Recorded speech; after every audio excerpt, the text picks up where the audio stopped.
I used to think home had to be something grand to feel like it mattered. Big kitchens, fancy furniture, spotless floors, the kind of houses that you see in magazines. But oh, I was so wrong. My home is small. It's not perfect. Some days the roof worries me. The floor creaks under my feet. And the to-do list for repairs feels never ending. And yet, this is the place that saved me. Every inch of it holds my story. Not just the pretty moments, but the hard ones too. The nights I cried myself to sleep. The mornings I almost didn't get out of bed. The afternoons I stood at the sink, hands in warm soapy water, letting the hum of the world outside just fade away.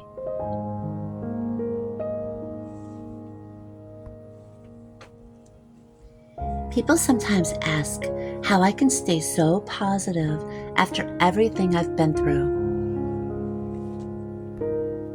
The trauma, the PTSD, the depression that still tries to pull me under. The truth is, I'm not always positive. There are days I feel invisible. Days I feel like everything I do here goes unnoticed. Like no one sees the hours I spend folding laundry, wiping counters, or sweeping the same floor 3 times in a day.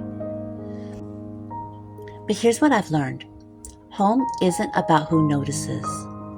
Home is about what it gives back to you, even if it's quiet about it. On rainy days, I can feel it wrap around me like a blanket. The windows fog.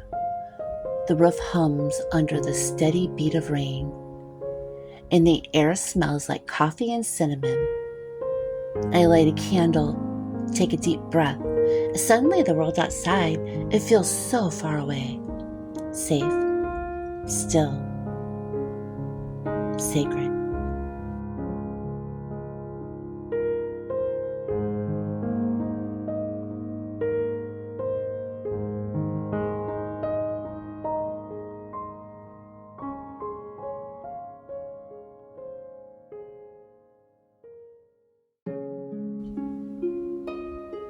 My small home, it's taught me that joy isn't something you wait to arrive. It's something you build, one small act at a time. It's in the way you fluff the pillow on the couch, the way you set the table for 2, even when you're too tired to cook, the way you put fresh flowers in a jar just because they make you smile. The funny thing is, once you start noticing those moments, you stop wishing for something bigger or better. You realize the life you have right now is worth loving exactly as it is. So tonight, I'll do what I always do.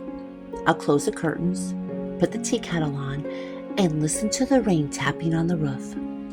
I'll be grateful for the walls that hold me, even with their cracks and peeling paint. I'll remember that my home doesn't have to be perfect to be beautiful, and neither do I.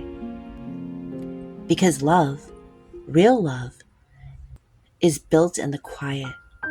And this little home of mine is proof that even the smallest space can hold the biggest life.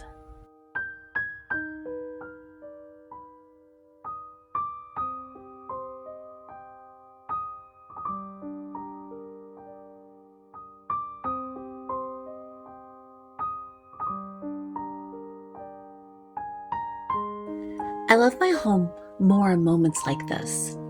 Late summer, just before fall, when the evenings start to carry that hint of coolness, the coziness feels like it's moving back in. But the reason I love this home so much, the reason I hold it close, it has less to do with its walls and more to do with the journey that brought me here. I think back to when I was just 16, standing in the doorway of my first apartment. It wasn't much. In fact, it was barely furnished. But at the time, it felt like my first taste of independence. I didn't know then how hard life would hit. I've lived in places far less secure than that little apartment. There was a season where my car was my home. Everything I owned fit in the back seat. And every night I'd curl up in the front, pretending the streetlights were my living room lamp. Told myself it was temporary. I told myself I was strong. But some nights, the loneliness, it was heavier than the blankets that I didn't have. Then there was a summer I found an old hot dog cart on the side of the road. Most people would have seen a pile of scrap metal. I saw a lifeline. I set it up on Cocoa Beach selling hot dogs every single day in the hot sun, counting every dollar to make sure rent would be paid. I could still feel the ache in my feet, salt in the air, and the mix of exhaustion and relief when I locked up for the day, knowing I'd made just enough.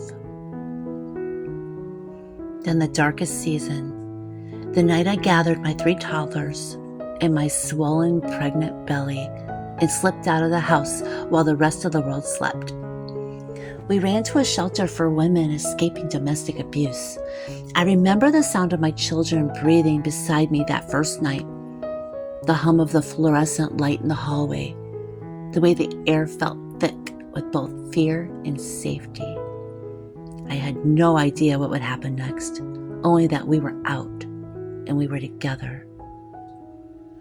Years later, fear took a different shape. I became my own prison guard, locking myself inside my home for over 5 years, never stepping outside. I told myself it was safer that way. But deep down, I knew I wasn't living. I was just surviving. Those chapters, they used to feel like chains that I carried. I'd look back, I wish I could rewrite them.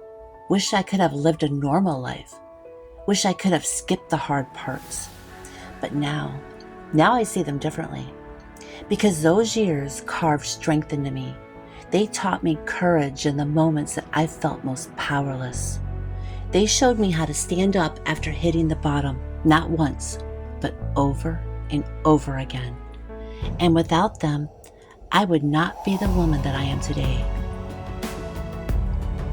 Standing here in my kitchen, here in my small home, with the rain pattering on the windows and the scent of garlic butter drifting from the stove, I feel something I didn't used to know how to feel. Gratitude. Gratitude for every hard night in the car. Every morning sweating over that hot dog cart. Every tear shed in that shelter. Every quiet year behind locked doors. Because each of those moments, they're a stepping stone to what I am right now.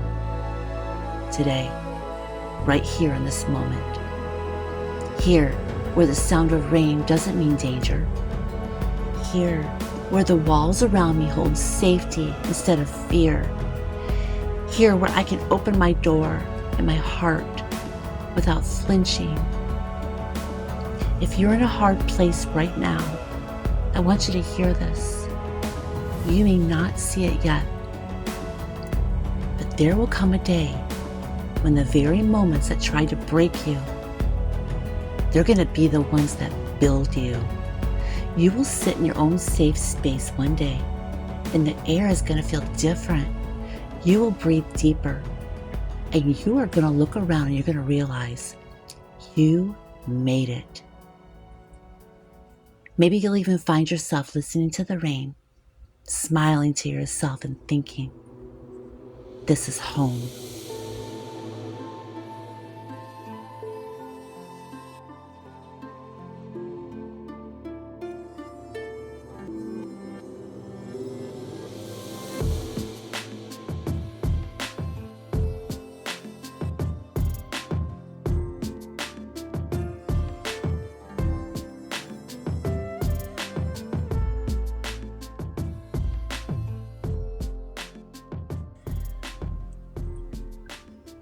If this video found you in a hard season, I hope it reminded you that you are not alone, and that even in the smallest of spaces, love can fill every single corner.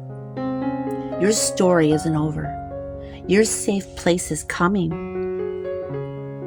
And one day, you're going to look around and realize you've built a life worth loving. If you felt comfort here today, I would love for you to stick around. Subscribe, leave me a comment, share a little piece of your story with me. This is more than just a channel. It's a home we're building together, one cozy, hope-filled moment at a time. Until next time, take a deep breath, light a candle, and remember, you're doing better than you think. And I'm so, so proud of you. And I'll see you next time.